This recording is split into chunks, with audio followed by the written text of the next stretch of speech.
गांव में संपत नाम का अंधा व्यक्ति रहा करता था। उसकी पत्नी रुक्मणी संपत का बिल्कुल भी सम्मान नहीं करती थी। वो दिन रात संपत को उसके अंधे होने के ताने मारती रहती थी और संपत को भूखा भी रखती थी। संपत बेचारा गांव में कुछ घरों से रोटी मांगकर अपना पेट भर लिया करता था। एक दिन संपत एक दुकान पर बैठा हुआ था कि तभी गांव का एक बिगड़ैल युवक मनोज आकर संपत से बोला, सुना है आजकल तुम्हारी पत्नी तुम्हें भोजन नहीं दे रही। कितनी बार कहा है मनोज कि अपने काम से काम रखा करो। अरे मैं तो बस ऐसे ही पूछ रहा था, तुम तो मेरी बात का बुरा मान गए। क्योंकि ये मेरे परिवार का निजी मामला है और तुम इसमें दखल ना दो तो ही अच्छा है। अपने काम से काम रखो। तो अपने घर के निजी मामले अपने ही घर पर रखो ना। अपनी पत्नी को कुछ मर्यादा सिखाई है या नहीं सिखाई? तुम कहना क्या चाहते हो मनोज? यही कि तुम्हारी पत्नी का चक्कर गांव के मुखिया के पुत्र राकेश के साथ चल रहा है। कल तो मैंने खुद अपनी आंखों से उन दोनों को हंसी मजाक करते हुए देखा था। राकेश तो भाभी से ऐसे मजाक कर रहा था जैसे कि वो उसकी पत्नी हो। अपनी जुबान पर थोड़ा काबू रखो। तुम जानते भी हो कि तुम क्या बोल रहे हो। तुम मेरी पत्नी के चरित्र पर आरोप लगा रहे हो। सारा गांव जानता है कि तुम्हारी पत्नी रुक्मणी चरित्रहीन है और तुम अंधे नकारा किसी काम के नहीं। वैसे एक बात बोलूं संपत भैया, भाभी का इसमें कोई दोष नहीं है। तुम्हें तो चलने के लिए भी एक लकड़ी के सहारे की जरूरत पड़ती है। भाभी ने तो तुमसे विवाह करके तुम्हारे ऊपर बहुत बड़ा उपकार किया है। तुम्हारे लिए तो यही बहुत है कि तुम्हारी एक पत्नी है, वरना इस गांव में बहुत से ऐसे हट्टे कट्टे युवक भी हैं जो बेचारे कुंवारे ही घूम रहे हैं। मनोज की बात सुनकर संपत क्रोधित होकर अपने घर आ गया और अपनी पत्नी रुक्मणी से बोला, ये मैं क्या सुन रहा हूँ रुक्मणी? तुम मुखिया के लड़के के साथ हंसी मजाक करती हो, वो भी अश्लील तरीके से। ये तुमसे किसने बोला? मनोज ने। और सिर्फ मनोज ने ही नहीं, गांव के न जाने कितने लोगों से मैं तुम्हारे बारे में घटिया बातें सुन चुका हूँ। तुम्हें शर्म आनी चाहिए रुक्मणी। तुम्हें सोचना चाहिए कि तुम किसी की पत्नी हो। अगर ऐसी ही बात थी तो फिर तुमने मुझसे शादी क्यों की? मैं तो बचपन से अंधा हूँ। तुम इस बात को जानती थी? हाँ किया था, तुम्हारी जमीन जायदाद के लालच में किया था। पर मुझे क्या पता था कि तुम्हारा नाकारा पिता वसीयत में ये लिख कर गया है कि उसका अंधा पुत्र संपत किसी भिखारी के नाम तो अपनी संपत्ति कर सकता है, पर अपनी पत्नी के नाम पर नहीं कर सकता और न ही उसे बेच सकता है। मेरे पिताजी के बारे में बुरा भला मत बोलो रुक्मणी। वो जानते थे कि मैं अंधा हूँ और लोग मेरा फायदा उठाएंगे। इसी वजह से वो इस तरह की वसीयत करके गए हैं। और वैसे भी मेरी संपत्ति का जितना भी किराया आता है उसे तुम ही रखती हो रुक्मणी, और उसमें से मुझे एक फूटी कौड़ी भी नहीं देती। यहाँ तक कि तुम मुझे धोखा देती हो, मुझे पेट भर का भोजन भी नहीं देती। गांव के दूसरे घरों से मुझे मांग मांग कर अपना पेट भरना पड़ता है। इसके बावजूद भी मैं तुमसे कुछ नहीं कहता। अरे अगर मैं इतनी ही बुरी हूँ तो चले क्यों नहीं जाते यहाँ से? रुक्मणी की बात सुनकर संपत बहुत भावुक हो गया। ठीक है रुक्मणी, मैं जाता हूँ और वापस लौटकर कभी नहीं आऊंगा। हाँ हाँ जाओ, मुझे भी तुम्हारी कोई जरूरत नहीं है। संपत बेचारा अपने घर से रोता हुआ सड़क की ओर निकल गया और एक रोड पर जाकर बैठकर रोने लगा। तभी वहाँ पर गांव का व्यक्ति बलवीर, जो कि एक ट्रक ड्राइवर था, संपत के पास आकर बोला, अरे क्या हुआ संपत भैया? क्या तुम्हारी पत्नी ने तुम्हें घर से निकाल दिया जो यहाँ उदास बैठे हो? कभी कभी मैं सोचता हूँ बलवीर भैया कि भगवान ने मुझे जीवन ही क्यों दिया, और अगर दिया तो मुझे अंधा क्यों बना दिया? अरे संपत भैया, तुम तो रो रहे हो, क्षमा करना, मैंने तुम्हारी आंखों पर गौर नहीं किया। मैं अपनी पत्नी से इतना प्रेम करता हूँ, लेकिन फिर भी मेरी पत्नी मुझे घास तक नहीं डालती। ये दुनिया ऐसी ही है संपत भैया। अगर तुम्हारी आंखें सही होती ना तो शायद तुम्हारी पत्नी ऐसा नहीं करती। अब तुम घर जाओ, रात ज्यादा हो गई है, मुझे भी ट्रक लेकर निकलना है। बलवीर भैया, मैं भी तुम्हारे साथ जाऊंगा। संपत भैया, मुझे बहुत दूर जाना है। मुझे गाड़ी का माल लेकर पंजाब निकलना है, और पंजाब यहाँ से 2000 किलोमीटर दूर है। तुम थक जाओगे। नहीं बलवीर भैया, मैं कुछ महीने अपने गांव और अपने घर से दूर रहना चाहता हूँ। कृपया करके मुझे भी अपने साथ ले चलो, या फिर तुम भी मुझे इस गांव के लोगों की तरह बोझ ही समझते हो। कैसी बातें कर रहे हो संपत भैया? भला मैंने तुम्हें कभी बोझ समझा है क्या? अरे मेरी पत्नी जब भी रात का भोजन बनाती है ना, तो मुन्ना से बोलती है कि जाकर संपत भैया को बुला ला, उनकी पसंद का भोजन बना है। अब चलो मेरे साथ। बलवीर एक दयालु स्वभाव का व्यक्ति था। संपत बलवीर के साथ ट्रक में बैठ गया। आधी रात तक ट्रक चलता रहा।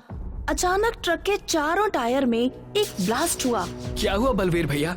पता नहीं संपत भैया, आज तक तो ऐसा कभी हुआ नहीं। इतना कहकर बलवीर ट्रक से उतर गया और संपत भी। ये तो ट्रक के चारों टायर बुरी तरह से फट गए हैं और यहाँ पर आसपास से ट्रक भी बहुत कम गुजरते हैं। हम तो फंस गए।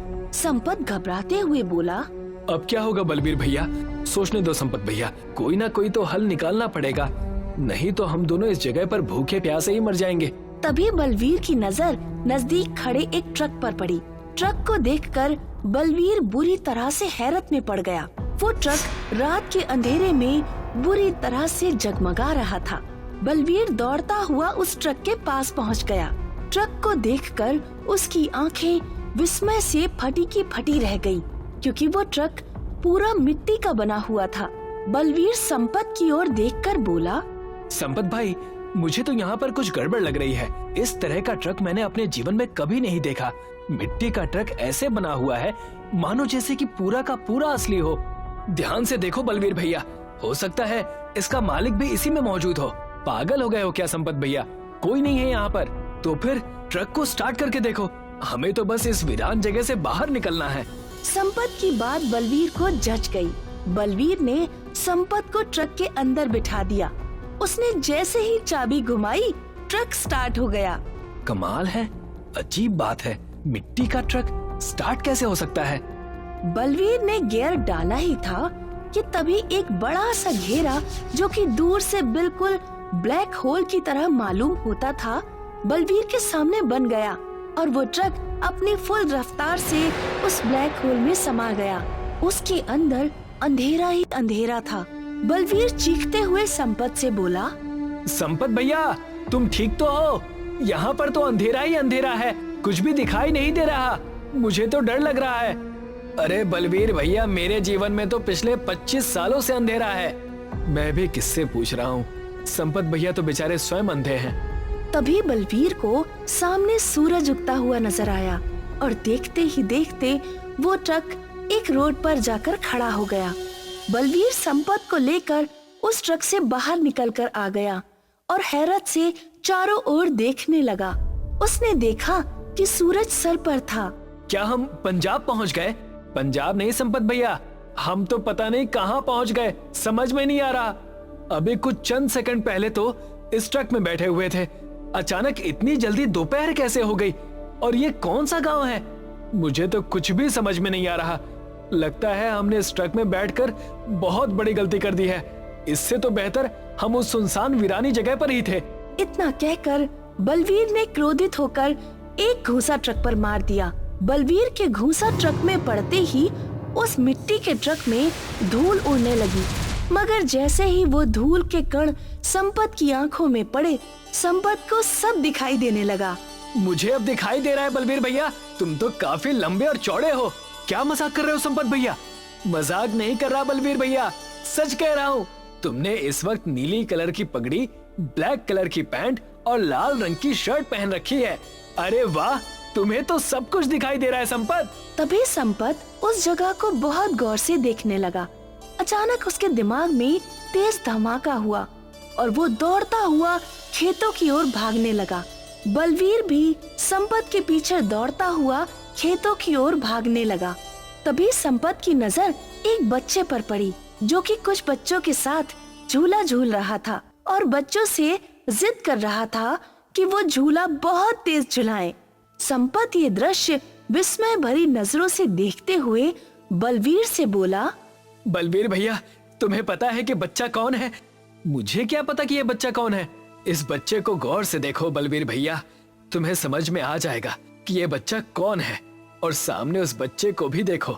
संपत के कहने पर बलवीर उन बच्चों को गौर से देखने लगा। वो हैरत से मुंह फाड़ता हुआ संपत की ओर देखकर बोला। ये तो तुम हो संपत भैया, और तुम्हारे बगल में जो बच्चा खड़ा है वो तो हमारे गांव का बल्ली है। अब बलवीर ने चारों ओर गौर से देखना शुरू किया। तभी उसकी नजर दूर बसे एक गांव पर पड़ी। बलवीर चीखता हुआ बोला। ये तो हमारा ही गांव है, लगता है हम समय के पीछे पहुंच गए हैं। तभी संपत ने देखा कि उसके बचपन वाला रूप, जो कि झूले में बैठा हुआ तेज तेज झूला झूल रहा था। संपत दौड़ता हुआ अपने बचपन के पास जाकर बोला। घर जाओ बेटा। कौन हो तुम? मैं तुम ही हूँ। मैं तुम ही हूँ से क्या मतलब है आपका? ये मतलब कि तुम अभी नहीं समझ पाओगे, लेकिन बड़े होने के साथ साथ तुम्हें समझ आ जाएगा। कुछ देर बाद तुम इस झूले से गिर जाओगे और तुम्हारा सर उस पेड़ से टकरा जाएगा और तुम हमेशा हमेशा के लिए अंधे हो जाओगे और तुम्हारा जीवन बर्बाद हो जाएगा। तुम मेरा ही बचपन हो। मैं समय के पीछे आ गया हूँ। संपत बचपन में भी बहुत भोला था। संपत की बात सुनकर संपत का बचपन का रूप चुपचाप झूले से उतर गया और अपने सभी दोस्तों को लेकर अपने घर की ओर चला गया। तो इसका मतलब संपत भैया, तुम इसी जगह इसी स्थान पर अंधे हुए थे? हाँ, मुझे बचपन में बहुत तेज झूला झूलने की आदत थी और एक दिन मैं गिर पड़ा और मेरा सर उस पेड़ से टकरा गया और फिर मैं अंधा हो गया। तभी धरती से कुछ रंग बिरंगी किरणें निकलने लगी और संपत और बलवीर के शरीर उन किरणों में नहा गए। वो दोनों सीधे उसी मिट्टी के ट्रक में जा पहुँचे और मिट्टी का ट्रक खुद ब खुद स्टार्ट हो गया। जैसे ही वो ट्रक स्टार्ट हुआ, सामने वही ब्लैक होल बन गया। मिट्टी का ट्रक उस ब्लैक होल के अंदर जाकर समा गया। कुछ ही देर में संपत और बलवीर उसी स्थान पर खड़े थे जहां उन्हें वो ट्रक मिला था। संपत और बलवीर तुरंत ट्रक से बाहर निकल आए। संपत को अब सब कुछ साफ साफ दिखने लगा था। लगता है तुमने वक्त को बदल दिया, लेकिन ये जादुई ट्रक यहाँ पर आया कैसे? नहीं बालवीर, वक्त को बदलने की ताकत इंसान के हाथ में नहीं है। सच तो ये है कि ईश्वर को मुझ पर तरस आ गया और उसने मेरे ऊपर एक बड़ा उपकार किया। ईश्वर ने मुझे 30 साल पहले ले जाकर खड़ा कर दिया जहां मैं अंधा हुआ था। तभी उस ट्रक के अंदर से एक आवाज आई। मैं एक जादुई ट्रक हूँ, टाइम ट्रेवल वाला ट्रक। जो भी मेरे ट्रक के अंदर बैठता है वो अपने बचपन के काल में पहुंच जाता है और वो भूतकाल और भविष्य में कहीं भी पहुंच सकता है। अगर मुझे किसी और के बचपन में जाना हो और उसके भविष्य को बदलना हो तो क्या तुम मेरी मदद करोगे? नहीं, बदलाव हमेशा अच्छे नहीं होते संपत। मैं सिर्फ उन्हीं व्यक्तियों के भूतकाल में जा सकता हूँ जिनके लिए बदलाव भविष्य में बेहतर होते हैं। अगर तुम्हें किसी भी व्यक्ति की मदद करनी हो तो रात के अंधेरे में इसी जगह पर चले आना, मैं तुम्हें यहीं मिलूंगा। संपत और बलवीर अपने घर वापस आ गए। संपत की आंखों में रोशनी देखकर उसकी पत्नी रुक्मणी हैरत से बोली, अरे आपकी तो आंखों की रोशनी वापस आ गई। पता है आपको, मैंने आपको कहाँ कहाँ नहीं तलाश किया। मुझे पता है रुक्मणी कि तुमने मुझे कहाँ कहाँ नहीं ढूंढा। वैसे अभी तुम कहाँ से आ रही हो? रात भर आपका बाहर इंतजार करती रही, वहीं से आ रही हूँ। तभी संपत ने एक जोरदार थप्पड़ अपनी पत्नी के गाल पर जड़ दिया। निकल जाओ यहाँ से रुक्मणी, तलाक के नोटिस तुम्हारे घर तक पहुँच जाएंगे। मुझे तुम्हारी जैसी चरित्रहीन पत्नी के साथ और समय व्यतीत नहीं करना। तुम चरित्रहीन होने के साथ साथ एक लालची औरत भी हो। तुम रात भर मुखिया के लड़के के साथ रही हो। मुझे ये बात किसी और ने नहीं बल्कि मुखिया ने ही बताई है, क्योंकि वो भी अपने लड़के के चरित्र से बहुत ज्यादा परेशान है। रुक्मणी हाथ जोड़ती रही, मगर संपत ने अब उसकी एक भी बात नहीं सुनी। संपत ने एक दूसरा विवाह कर लिया। आज भी वो उस टाइम ट्रेवल मिट्टी के बने हुए ट्रक के द्वारा दूसरे लोगों के भूतकाल और भविष्य काल में जाकर उनकी मदद करता रहता है।